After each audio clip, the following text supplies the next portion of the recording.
Right now, in the same country, in the same year, two different regulatory philosophies are colliding. California is telling large companies, know your emissions, disclose your climate risk. Washington is moving in the opposite direction, with the SEC proposing to rescind its federal climate disclosure rules.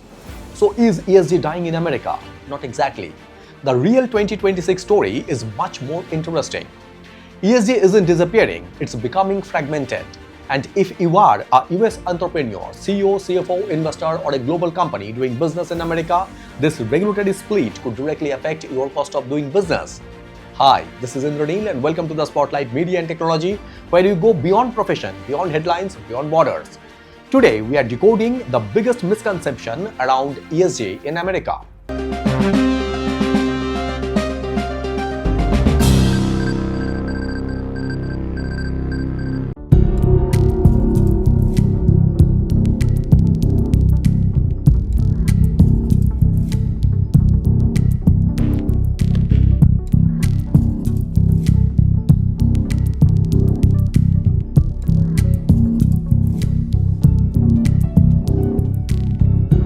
Under the process just completed by the EPA, we are officially terminating the so-called endangerment finding, a disastrous Obama-era policy that severely damaged the American auto industry and massively drove up prices for American consumers. That's why, effective immediately, we're repealing the ridiculous endangerment finding and terminating all additional green emission standards imposed unnecessarily on vehicle models and engines between 2012 and 2027 and beyond. Federal rollback does not necessarily mean corporate climate disclosure is over. Let's break down what is actually happening. Let's start with California. Two laws are at the center of this story: SB 253 and SB 261. SB 253, the Climate Corporate Data Accountability Act, targets companies with more than $1 billion in annual revenue that do business in California. And here's the important part: it isn't limited to companies headquartered in California. A company can be headquartered in Texas, New York, India, Europe, or anywhere else and still fall with the law if it meets the requirement and does business in California. The law requires annual greenhouse gas emission disclosures that includes Scope 1, direct emissions; Scope 2, emissions associated with purchased electricity, steam, heating, and cooling; and eventually Scope 3, emissions throughout the wider value chain. California's framework is therefore moving beyond simply asking how much carbon does your factory produce. It is increasingly asking, what does your entire business ecosystem look like? And that is a much harder data problem. Now here's an important 2026 development. California's Air Resources Board (CARB) initially established August 10, 2026 as the first reporting deadline for Scope 1 and Scope 2. But on June 24, 2026, CARB announced that it intended to defer that first deadline to November 10, 2026. Why? CARB withdrew its initial regulation from the California Office of Administrative Law to make limited clarifications and give companies additional time before the reporting requirements take effect. So, for businesses watching this, November 10 is the proposed new deadline, not something companies should interpret as permission to stop preparing. And Scope 3 reporting remains scheduled to begin 2027. That's critical because Scope 1 and Scope 2 can largely be mapped internally. Scope 3 often means going outside the four walls of your company: suppliers, logistics, business travel, employee commuting, purchased goods, and potentially much more. This is where the compliance challenge gets significantly bigger. Now let's talk about SB 261. This one has a lower revenue threshold. More than $500 million in annual revenue for companies doing business in California. It requires covered companies to publish a climate-related financial risk report every 2 years. But there's a major legal complication. The Ninth Circuit Court of Appeals issued an injunction against enforcement of SB 261 in November 2025 while the litigation continues. Importantly, the court did not similarly enjoin SB 253, so don't confuse the two. SB 253 remains the immediate emissions reporting issue. SB 261 remains tied up in litigation.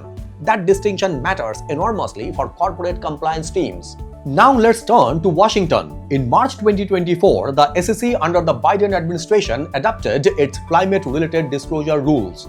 The rules were designed to standardize certain climate-related information in public company filings, including material climate risk and, in certain circumstances, greenhouse gas emissions disclosures. But the rule was almost immediately caught in litigation. On April 4, 2024, the SEC stayed the rule pending judicial review. Then, on March 27, 2025, the SEC voted to stop defending the rule in court. And now the story has moved another step. On May 29, 2026, the SEC formally proposed to rescind the climate-related disclosure rules altogether. The proposal was published in the Federal Register on June 3rd with comments due August 3, 2026. SEC Chairman Paul Atkins framed the proposal around a more materially focused approach to securities disclosure. In other words, the SEC's current direction is focus on financially material information rather than creating a broad climate disclosure regime. That's a fundamental policy shift. Here's where the headline becomes misleading. You may see SEC roll back climate disclosure and conclude ESG is over, but that's not what the regulatory map actually shows. Because California is still moving forward with its own disclosure framework. The European Union continues to operate its own sustainability reporting architecture, although the EU has also been simplifying and narrowing some requirements. And investors, banks, insurers, and major corporate customers can still demand environmental and climate information voluntarily or contractually. So what is disappearing is not necessarily climate information. What's disappearing at the federal level is potentially a single national regulatory baseline. And that distinction is enormous.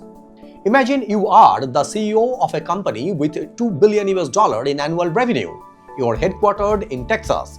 You sell products across the United States. You have suppliers in Asia. You have customers in Europe. And you do business in California.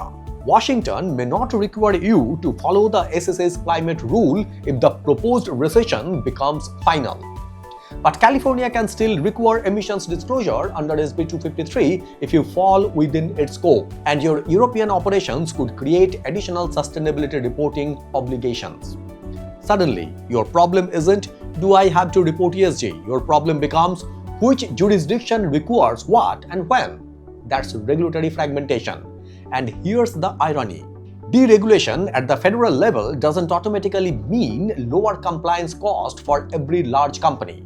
Sometimes fragmentation can actually increase complexity because companies have to build different processes for different jurisdictions.